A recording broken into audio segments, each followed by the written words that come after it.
아, 역시 사람이 있는 곳은 항상 문제가 있구만. 뭐 교회도 별 수 없구만. 이런 걸 확인한 것 같아서 좀 씁쓸한 느낌이 드셨을 수 있습니다. 초대교회도 뭐 별로 대단한 건 아닌가? 뭐 예수님의 첫 제자들이 같이 있었다고는 하는데 뭐 지금 교회랑 많이 다르지 않구나. 이런 생각을 이 본문을 보면서 들었다면 어쩌면 우리는 이런 생각을 갖고 있는지도 모릅니다. 교회는 어떤 문제도 없는 곳이라고 하는 확신 말이죠. 그런 확신은 어쩌면 교회를 하나님과 동일하게 보고 있는 데서 나온 확신일 겁니다.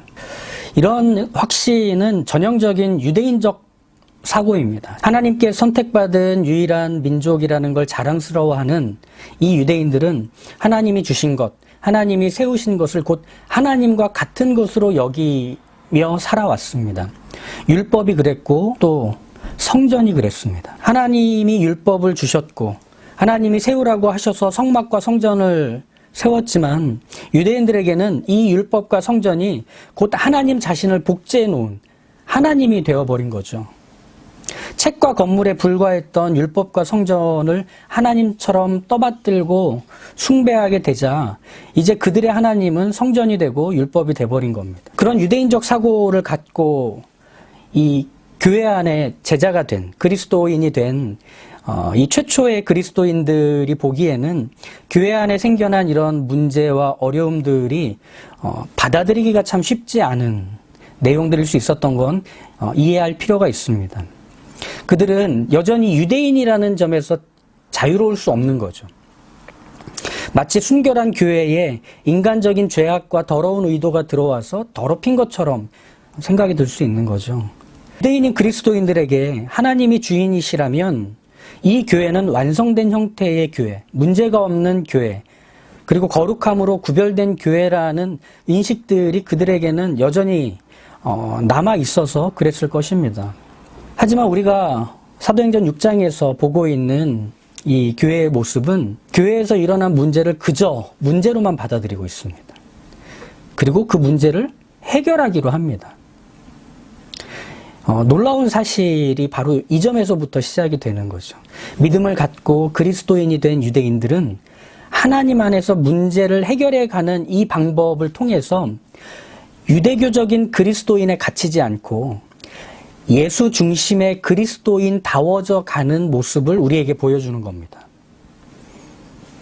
매일의 구제를 감당하다 보니 교회는 피로 그리고 오해가 쌓여만 갔습니다. 말이 잘 통하지 않던 헬라어를 쓰는 이 과부들이 매일의 구제에서 점차 빠졌던 겁니다. 그러니 같은 헬라어를 쓰는 성도들 입장에서 볼 때 매일의 구제에서 소외되는 이 헬라어를 쓰는 과부들이 안타까웠죠. 동시에 이 교회의 구제가 공평하게 실행되지 않고 있다며 의심하기 시작했습니다. 이 사소한 문제는 해결되지 않은 채로 매일매일 반복이 됐던 거죠. 불만과 원망은 쌓여갔고 그것은 들불처럼 번져서 교회를 헬라파와 히브리파로 나뉘는 지경까지 쪼개놓게 됩니다. 사도들도 헬라파 유대인들도 히브리파 유대인들도 다들 최선을 다하고 있는데 거기서 문제는 더 커져만 가는 거죠. 모두가 이 매일의 구제를 통해 주님의 사랑을 이웃에게 전하는 일을 하고 싶었습니다. 하지만 최선을 다한 결과로 교회가 쪼개지게 된다. 이게 저희가 지난 시간에 봤던 당혹스러움이었죠. 그때 사도들은 이 문제를 간파했고 이 문제를 해결하기 위해서 나섭니다. 그래서 모든 제자들을 불러 모으고 가장 먼저 한 일이 사과하는 것이었죠. 매일의 구제에서 소외되던 헬라어를 쓰는 과부들을 돕기로 하고 매일의 구제도 계속 이어가기 위해서 사람을 세우라고 얘기합니다. 그러면서 이 교회가 직접 위임해서 뽑을 사람을 세울 때 이런 자격을 말해주죠. 3절입니다. 성령과 지혜가 충만하여 칭찬받는 사람 7명. 그렇게 해서 7명의 집사가 처음 교회에 위임을 받아 세워집니다. 그게 5절에 나오는 7명의 사람이죠. 우리가 알고 있는 스데반과 빌립이 포함된 브로고로와 니가노르와 디몬과 바메나와 유대교에 입교했던 안디옥 사람 니골라. 주로 헬라파 유대인들이 이 7집사에 포함이 되고 거기에 이방인인 안디옥 사람 니골라까지 집사로 들어오게 됩니다. 우리가 여기서 먼저 봐야 할 것은 왜 사도들은 교회 구성원들에게 이 일을 할 사람을 직접 뽑게 했을까? 이게 첫 번째고, 두 번째로 봐야 할 것은 왜 이런 자격들을 말해줬던 걸까입니다.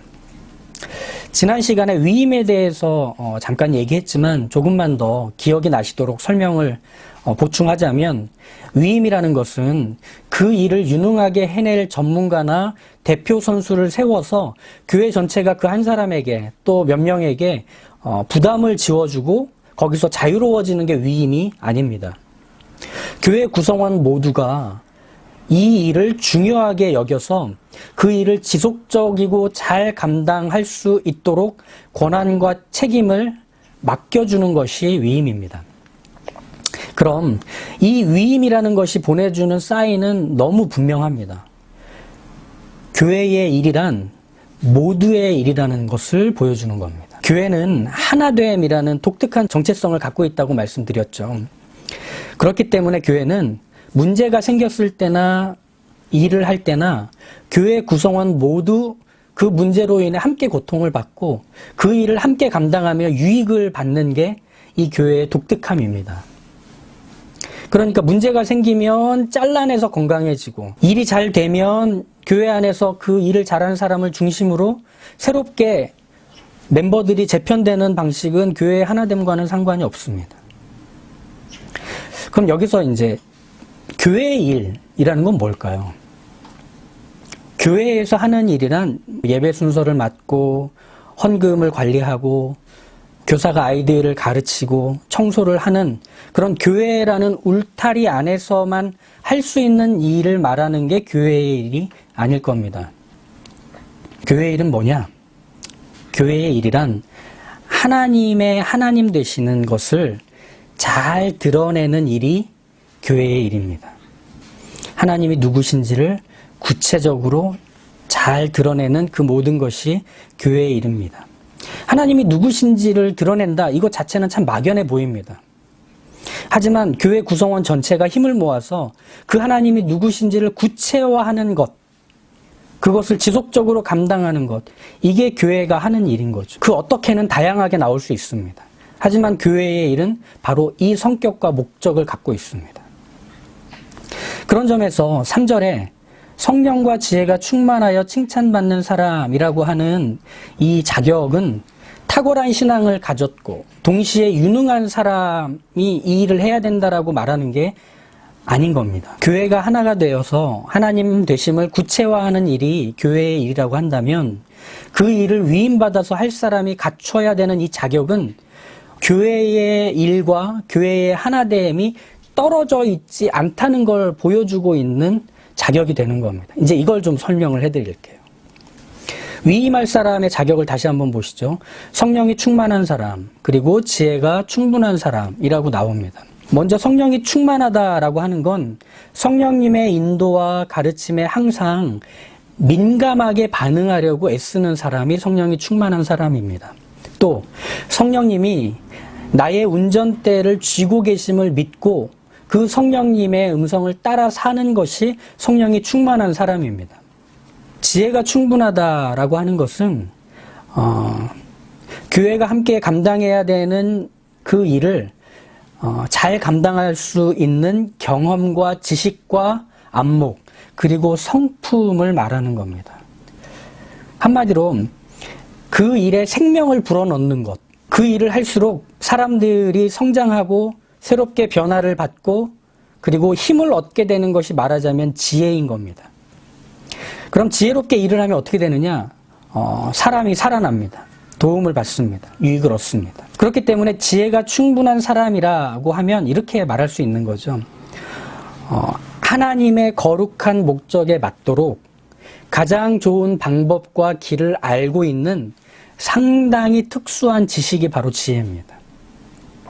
좀 구체적으로 모델을 좀 갖다 놔야 이해가 되실 것 같아서 두 사람을 좀 생각을 해봤습니다. 누구냐면 부살렐과 오홀리압이라는 사람입니다. 하나님께서 광야에서 모세에게 성막을 지으라고 명령하십니다. 설계도면을 꼼꼼하게 알려주시고 어떤 재료들을 써야 하는지까지 리스트를 다 작성해서 주십니다. 그리고서 금과 은, 보석을 다루고 나무를 조각하는 전문가, 여러 기구들을 만들 기술자를 하나님이 직접 이름을 불러서 그 사람을 세우라고 하십니다. 그 사람들이 바로 브살렐과 오홀리압이라는 사람이었습니다. 어떤 모양을 가졌고 어떤 색을 머금었는지를 이들의 솜씨를 통해서 이제 드러나게 되는 거죠. 하나님은 하나님의 뜻과 목적에 맞게 실현시켜낼 수 있는 전문가, 기술자를 불러서 일하도록 하십니다. 그런데 다만 그들이 갖고 있는 경험과 지식만으로 그 일을 할 수 있었느냐? 아닌 거죠. 그래서 하나님은 이 브살렐과 오홀리압에게 하나님의 영을 충만하게 하여 지혜와 총명과 지식과 여러 가지 재주가 하나님이 원하시는 그 성막을 지을 수 있는 것이 되도록 만드십니다. 하나님이 브살렐과 오홀리압을 불러서 일을 맡기실 때 고려된 점은 그들은 그 일을 할 수 있는 재능을 갖고 있는 사람들이어야 했습니다. 하지만 그 일을 하나님을 위해 할 수 있는 사람이 되도록 성령이 충만하게 하시고 그 지혜가 제대로 된 능력을 발휘할 수 있도록 하나님께서 그들에게 그 지혜와 그 성령을 더해 주신 거죠. 사도들이 말한 기준이 말하자면 그것입니다. 성령과 지혜가 충만한 사람이란 그 일을 감당해낼 수 있는 지식과 기질과 경험을 갖추고 있는 사람. 그러면 그걸 하나님의 뜻과 목적을 이루는데 주파수를 맞추고 있는 사람을 세워서 그 일을 하라고 했던 거죠. 그렇다면 그런 사람이 필요한 이유는 너무 선명해집니다.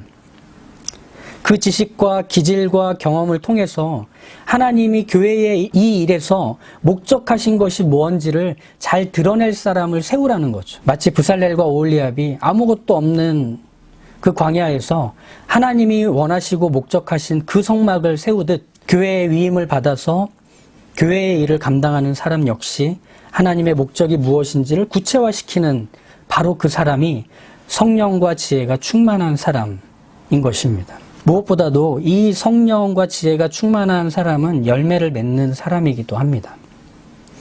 평소 그 사람은 자기에게 맡겨진 일과 그가 살아가는 모습에서 꾸준히 누군가에게 위로를 주고 살아나게 하고 유익을 얻게 만들어주는 사람이었던 겁니다. 어떤 재능과 지식과 경험이 있어도 그게 누군가에게 위로를 주지 못할 수 있습니다. 누군가를 살려주지 못할 수 있습니다. 회복과 고마움을 말해주지 못할 수도 있습니다. 여기서 말하고 있는 그 일이란 건 사람이 살아나는 일이어야 합니다. 왜냐하면 하나님이 하실 수 있는 유일한 일은 생명을 살리는 일이기 때문입니다. 생명이 살아날 때 그것은 하나님이 하신 일이라고 누구나 인정하게 되기 때문이죠. 즉, 이 사람이 지금까지 사람을 살리고 유익을 얻게 하고 변화와 회복을 일으킨 것을 교회의 구성원들이 계속 보고 있는 거죠. 주목하고 있는 거죠. 그래서 그는 칭찬을 받았고 그 사람을 바로 교회의 일을 감당하도록 세우기로 하는 겁니다. 성령과 지혜가 충만해서 열매를 맺는 사람은 뭘 해도 다 잘할 겁니다. 그렇지 않겠습니까?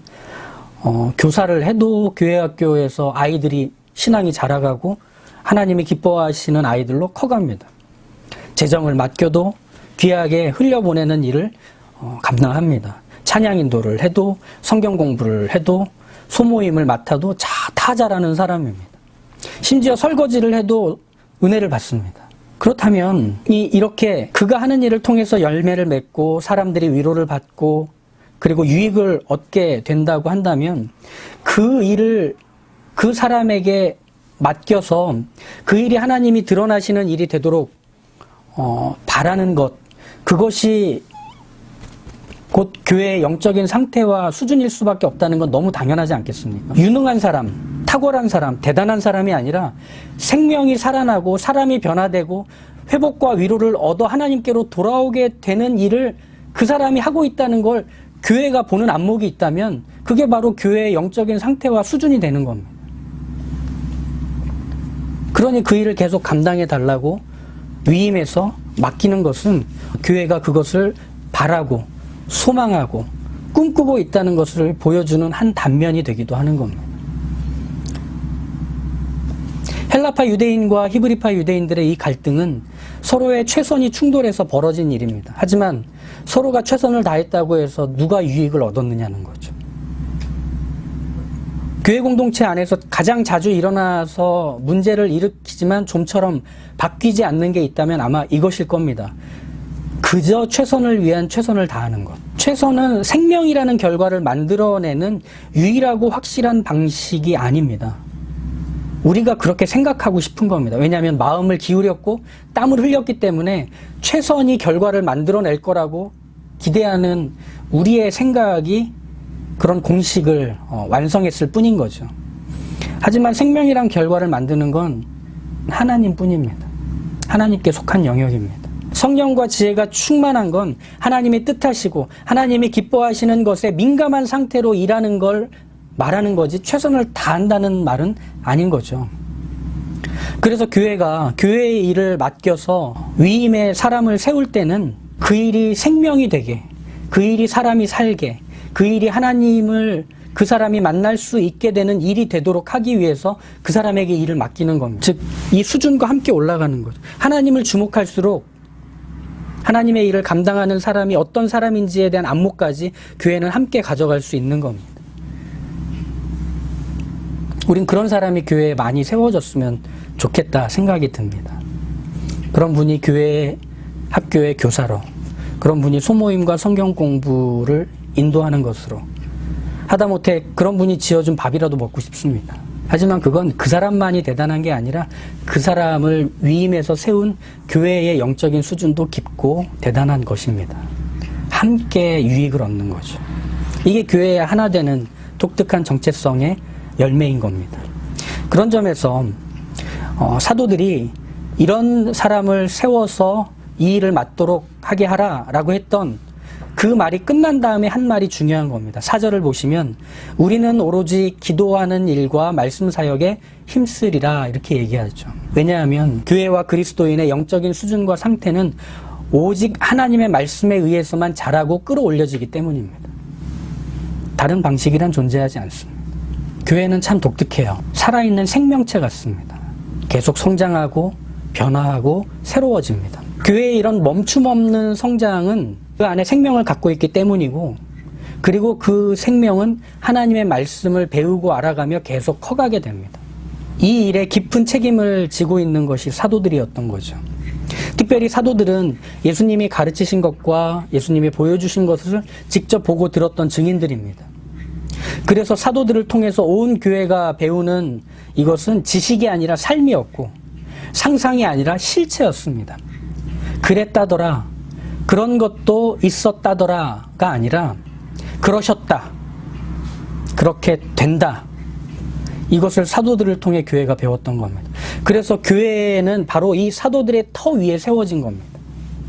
그 사실들 위에, 그 실체들 위에 교회가 세워진 거죠. 바로 이런 점 때문에 사도들이 기도와 말씀에 힘쓰고 그 하나님의 말씀이 대신 예수 그리스도를 힘껏 전할 때 교회는 이 말씀, 이 예수님께 더욱 주목할 수 있었고 더욱 깨달을 수 있게 되었습니다.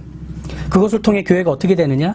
7절을 보시면 하나님의 말씀이 점점 왕성하여 예루살렘에 있는 제자의 수가 심히 더 많아지고, 이 예루살렘 교회의 기록은 교회의 문제를 하나님의 말씀을 통해 뚫고 갔더니 하나님의 말씀이 이제 교회의 모든 영역과 성도들의 삶 안에서 구체화되어 갔다라고 말하는 겁니다. 하나님의 하나님 되심, 하나님이 누구신지가 성도들의 삶과 성품과 그리고 교회가 하는 일들을 통해서 점차 실체가 되어간 겁니다. 구체화된 겁니다. 삶의 말씀이 가득 차기 때문에, 성품에 하나님의 말씀이 가득 차기 때문에, 관계와 일에 하나님의 말씀이 가득 차올랐기 때문인 거죠.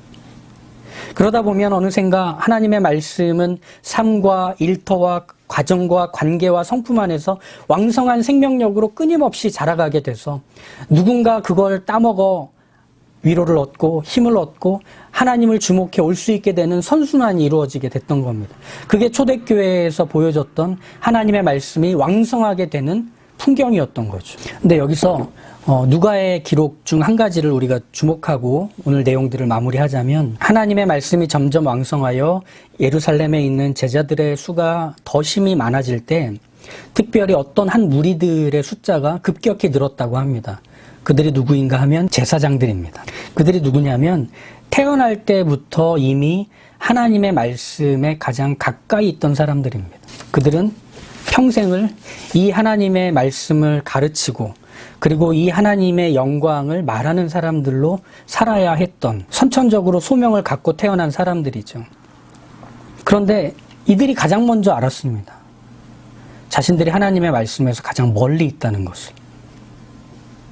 말씀이 실체가 되지도 않고 구체화돼 본 적도 없어서 그랬다더라, 그런 적도 있었다더라 정도밖에는 말할 수 없는 걸 자신들이 가장 잘 알고 있는 겁니다.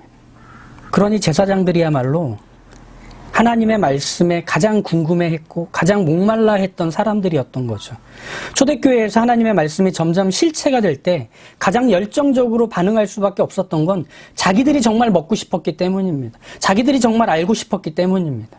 그 하나님의 말씀이 진짜라는 걸, 그 하나님의 말씀이 실체라는 걸. 교회를 세워가고 있는 우리 충분한 교회가 꿈꾸고 있는 교회의 모습은 바로 이것입니다. 하나님의 말씀이신 예수님을 배우고 주목하고 알아가기를 힘쓰는 교회. 그것이 교회와 삶과 일터와 성품에 날마다 구체화되기를 꿈꾸는 교회. 하나님을 말하지만 하나님으로부터 가장 멀리 있는 이들을 향해 하나님의 말씀이 여기 있다고 담대하게 말해줄 수 있는 그 교회를 우리는 꿈꾸고 있습니다. 어쩌면 우리 곁에 하나님을 말하지만 하나님으로부터 가장 멀리 있는 이들이 있을지 모릅니다.